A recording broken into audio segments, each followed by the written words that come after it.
नमस्कार, मी एस.आर. पवार. माझ्या चॅनलचं नाव सुद्धा एस.आर. पवार हेच आहे आणि माझा आजचा विषय ज्याचा थंबनेल तुम्ही वाचलेला आहे, त्याचबरोबर त्याचं टायटल सुद्धा आपण वाचून या ठिकाणी आलेला आहात. आज खरं म्हणजे मनोज जरांगे पाटील यांच्या उपोषणाचा हा 6वा दिवस आहे. त्यांची परिस्थिती तुम्ही वेगवेगळ्या न्यूज चॅनलवरती सकाळपासून पाहत आहात. त्याचबरोबर वेगवेगळ्या व्हिडिओमधून, व्हॉट्सअपच्या माध्यमातून किंवा वेगवेगळ्या समाज माध्यमांमध्ये त्यांचे वेगवेगळे व्हिडिओ, न्यूज, फोटो येत आहेत, ज्यावरती संपूर्ण महाराष्ट्राचं लक्ष आहे. आपण सर्वजणही पाहत आहात आणि मला असं वाटतं की त्यांची जी परिस्थिती आहे ती एवढी नाजूक, गंभीर आणि भयावह आहे की आजचा आपल्या व्हिडिओचा दुसरा कुठलाही विषय असू शकत नाही. आज खरं म्हणजे 6व्या दिवसानंतर त्यांची परिस्थिती, त्यांची तब्येत फार खालावलेली आहे, जे आपण पाहत आहोत.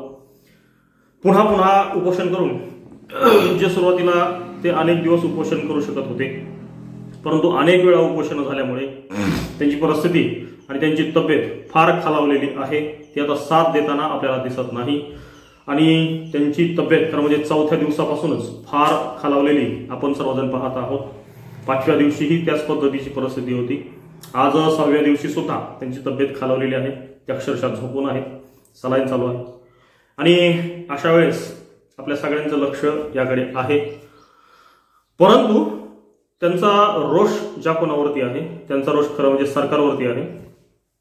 त्यांच्या ज्या काही मागण्या आहेत त्यावरती सरकारने निर्णय द्यावा अशी त्यांची मागणी आहे, जी त्यांची सगळे सोयरे आणि मराठा आणि कुणबी हे एकच आहेत अशा पद्धतीची त्यांची मागणी आहे.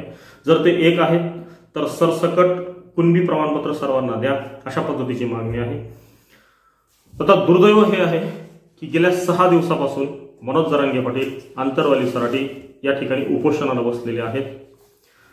आतापर्यंत सरकारचं शिष्टमंडळ म्हणा, सरकारचे काही मंत्री म्हणा, यांनी खूप लवकर त्या ठिकाणी येऊन त्या ठिकाणी चर्चा करायला हवी होती. ज्या दिवशी ते उपोषणाला बसणार त्याच्या अगोदरच ते 8 तारखेला उपोषणाला बसणार आहेत हे सर्वांना माहीत होतं. अर्थात ते सरकारलाही माहीत आहे. सरकारी मंत्रिमंडळात जी लोक आहेत त्यांनाही ही गोष्ट माहीत होती आहे. मग त्यांच्यामध्येही निदान अप्रत्यक्ष किंवा खासगीत का होईना त्यांच्यामध्ये चर्चा ही झालीच असणार. मग मला असं वाटतं की जर अगोदरच त्यांना माहीत होतं उपोषणाला बसणार आहेत, तरीही त्यांच्या काहीतरी हालचाली आपल्याला दिसायला हव्या होत्या. कुठलं तरी एखादं शिष्टमंडळ त्यांच्या भेटीला यायला हवं होतं, ते आलेलं आपल्याला दिसलेलं नाही. कुठला तरी मंत्री एखादा त्यांच्या भेटीला किंवा त्यांच्यासोबत चर्चा करायला यायला हवा होता, जो आलेला नाही. जरांगे पाटील यांनी 8 तारखेला उपोषण सुरू केलं. 8 तारीख गेली, 9 गेली, 10 गेली. 3-4 दिवसानंतर त्यांची तब्येत खूप मोठ्या प्रमाणात खालावलेली आहे. ते गंभीर स्वरूपात त्या ठिकाणी पडून आहेत, झोपून आहेत. हजारो लाखो समर्थक त्या ठिकाणी जात आहेत, भेट देत आहेत, त्यांच्या तीव्र भावना त्या व्यक्त करत आहेत आणि सरकार पूर्णपणे शांत आहे, ढिम्म आहे. त्यांच्यामध्ये जेवढी हालचाल व्हायला हवी तेवढी कुठल्याही प्रकारची हालचाल आपल्याला बघायला मिळालेली नाही. या सगळ्या परिस्थितीवरून मला काही प्रश्न पडतात आणि तेच प्रश्न या ठिकाणी मांडण्यासाठी मी आज या ठिकाणी आलेलो आहे. मला निश्चितपणे असं सांगावं असं वाटतं की जरांगे पाटील तर म्हणजे हे महाराष्ट्रातलेच आहेत. त्यांना सपोर्ट करणारी लोक ही आपल्यातलीच आहेत, ती महाराष्ट्रातलीच आहेत. आपल्या देशाचं जे सरकार आहे ते लोकशाही पद्धतीने निवडून आलेलं सरकार आहे आणि लोकशाहीची व्याख्या आम्हाला, आपल्या सर्वांना शाळेत असताना शिकवली गेली. ती अशा पद्धतीची होती की लोकांसाठी चालवलेले राज्य म्हणजे लोकशाही. म्हणजे जे सरकार आपण चालवणार आहोत ते लोकांसाठी असणार आहे, ते लोकांचंच आहे, त्याच्यामध्ये लोकच चालवणार आहेत. असं एकूण संपूर्ण समाजासाठी, संपूर्ण लोकांसाठी हे राज्य चालणार आहे, चालत आहे. अशाच पद्धतीची व्याख्या, अशाच पद्धतीचा अभ्यास आपण शालेय जीवनात केलेला आहे. मग मला असं वाटतं की जरांगे पाटील त्या लोकशाहीमध्ये येत नाहीत का? जरांगे पाटील यांना समर्थन करणारे जे लाखो लोक, कोट्यावधी लोक आहेत या महाराष्ट्रात, ते या लोकशाहीत येत नाहीत का? ते या सरकारचा भाग नाहीत का? ते या सरकारचा घटक नाहीत काय? दुर्दैवाने असं वाटतं की खरोखर इंग्रजांच्या काळात सुद्धा इतका निष्ठुरपणा बघायला मिळाला असेल असं मला वाटत नाही. कारण इतके निष्ठुर आणि एवढं सगळं होऊनही जर तुम्ही अजूनही जर त्या प्रश्नाकडे गांभीर्याने बघत नसाल तर मग दुर्दैवाने असं म्हणावं वाटतं की इंग्रजही एवढे निष्ठुर नक्कीचपणे नसतील. खरं म्हणजे जेव्हा उपोषण सुरू झालं तेव्हाही सरकारने यावरती व्यक्त व्हायला हवं होतं.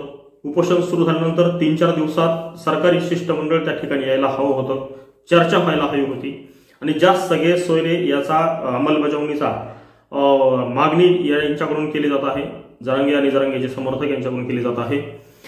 ह्या जो GR आहे किंवा हा जो कागद आहे किंवा हा जो अध्यादेश लागू करायचा आहे तो अध्यादेश सरकारी लोकांनी दिलेला आहे किंवा स्वतः मुख्यमंत्र्यांनी आंदोलनस्थळी येऊन दिलेला आहे आणि फक्त त्याची अंमलबजावणी म्हणजे तो मांडलेला तुम्हीच आहे, लागू करणार आहे सगळं तुम्हीच बोललेले आहात किंवा सगळे सोयरे याची अंमलबजावणी केली जाईल, त्याचा अध्यादेश काढला जाईल हे तुम्हीच बोललेले आहात आणि त्याला खूप मोठा कालावधी होऊन गेलेला आहे. त्याच मुद्द्यावरती जर जरांगे पुन्हा एकदा उपोषणाला बसलेले असतील तर त्यावरती चर्चा करण्यासाठी स्वतः मुख्यमंत्र्यांनीही पुढे यायला हवं होतं. मुख्यमंत्र्यांच्या सोबत असणारे जे सरकारी हे मंत्रिमंडळ आहे त्यातीलही काही लोकांनी पुढे यायला हवं होतं. त्याचबरोबर या राज्याचे 2 उपमुख्यमंत्री आहेत त्यांचीही जबाबदारी आहे, त्यांनीही पुढे येऊन तिथे येऊन चर्चा करायला हवी होती किंवा त्यांचं एक शिष्टमंडळ त्या ठिकाणी जायला हवं होतं. एकदा नव्हे 2दा 3दा जोपर्यंत प्रश्न सुटत नाही तोपर्यंत त्या ठिकाणी ते शिष्टमंडळ जायला हवं होतं. कारण ही जी सगळी लोक आहेत ती महाराष्ट्रातलीच आहेत, ती आपलीच आहेत, ती त्यांच्यासाठी जरी लढत असली तरी ते या महाराष्ट्राच्या बाहेरील नाहीत, कुठल्या तरी वेगळ्या देशातून या ठिकाणी येऊन आंदोलन करत आहेत अशा पद्धतीचा हा भाग नाही. आणि मला असं वाटतं की निवडणुका हा भाग पूर्णपणे वेगळा आपण गृहीत धरूया. निवडणुकीमध्ये त्याचा काय तोटा होईल फायदा होईल याच्यावरती खूप जण बोलत आहेत, तो मुद्दा आपण बाजूला ठेवूया.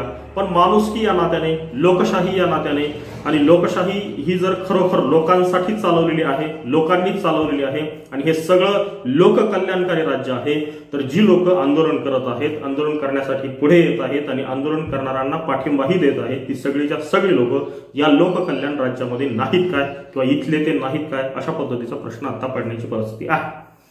अजूनही वेळ गेलेली नाही.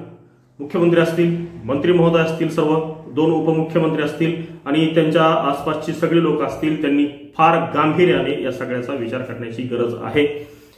कारण एक माणूस अक्षरशः पडून आहे उपोषणाने, त्याचे फार मोठे हाल होत आहेत आणि आपण उघड्या डोळ्याने बघत आहात. एवढे निष्ठुर आपण कसे असू शकतो? आपला महाराष्ट्र हा संतांची भूमी आहे. आम्हाला फार महामानवांची परंपरा, त्यांचे विचार आम्हाला मिळालेले आहेत. मग ते छत्रपती शिवाजी महाराज असतील, त्याचबरोबर डॉक्टर बाबासाहेब आंबेडकर असतील, शाहू असतील, फुले असतील, अशा लोकांच्या महाराष्ट्रात आम्ही राहत आहोत आणि त्याच महाराष्ट्रात एक आंदोलन गेल्या वर्षभरापासून सुरू आहे आणि त्या आंदोलनाकडे आम्ही एवढे दुर्लक्ष जर करत असू तर ते कितपत योग्य आहे हा प्रश्न खरं म्हणजे सरकारी पक्षातील प्रत्येकाने स्वतःला विचारण्याची आता वेळ आलेली आहे. अजूनही वेळ गेलेली नाही. आता अजूनही सरकारी पक्षातील लोकांनी त्या ठिकाणी गेलं पाहिजे, त्यांच्यासोबत चर्चा केली पाहिजे. आता मला असं वाटतं की ते चर्चा करण्याच्याही मनस्थितीमध्ये नसावेत, कारण 6 दिवसापासून जो माणूस उपाशी आहे, अन्न पाण्याशिवाय त्या ठिकाणी पडून आहे, त्या माणसाची परिस्थिती काय असू शकते याची कल्पना आपण करू शकतो. ते आपण पाहत आहोत.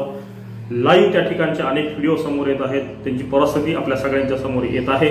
तरीही त्यांच्या जवळ असणारी काही लोक आणि त्यांच्या ज्या मागण्या आहेत त्या सगळ्या जगाला माहीत आहेत. त्यांच्या मागण्या कुठल्या आहेत त्या सगळ्यांवरती फार गांभीर्यानं विचार होण्याची गरज आहे, आवश्यकता आहे, फार तातडीनं होण्याची आवश्यकता आहे. फक्त शांत बसून आणि फक्त त्या परिस्थितीकडे बघून कुठलाही प्रश्न सुटणार नाही. तुम्ही मुख्यमंत्री आहात ते जनतेचे आहात, तुम्ही उपमुख्यमंत्री आहात ते जनतेचे आहात, तुम्ही सर्वांचे आहात आणि त्या ठिकाणी येऊन तो प्रश्न सोडवणं ही तुमची जबाबदारी आहे, हे सुद्धा तुम्ही लक्षात घेणं अत्यंत आवश्यक आहे. तर मला असं वाटतं की आज 6व्या दिवसानंतर सुद्धा जर कोणी त्या ठिकाणी सिरियसलीपणे गांभीर्याने जर सरकार घेत नसेल तर ही परिस्थिती फार भयावह आहे. जास्त वेळ न लावता सरकारी पक्षातील लोकांनी त्या ठिकाणी येऊन चर्चा करणं अत्यंत आवश्यक आहे. अशाच पद्धतीच्या सर्वांच्या भावना आहेत. मीही अशाच पद्धतीची भावना व्यक्त केलेली आहे, जी सर्वसामान्य लोकांची भावना आहे. सर्वसामान्य महाराष्ट्रातील गोरगरीब लोकांची भावना मी या ठिकाणी मांडलेली आहे. जर आपण या चॅनलवरती नवीनच आलेला असाल तर माझी विनंती आहे की कृपया माझं चॅनल सबस्क्राईब करा, त्याचबरोबर हा व्हिडिओ लाईक करा आणि जास्तीत जास्त शेअर करा. धन्यवाद.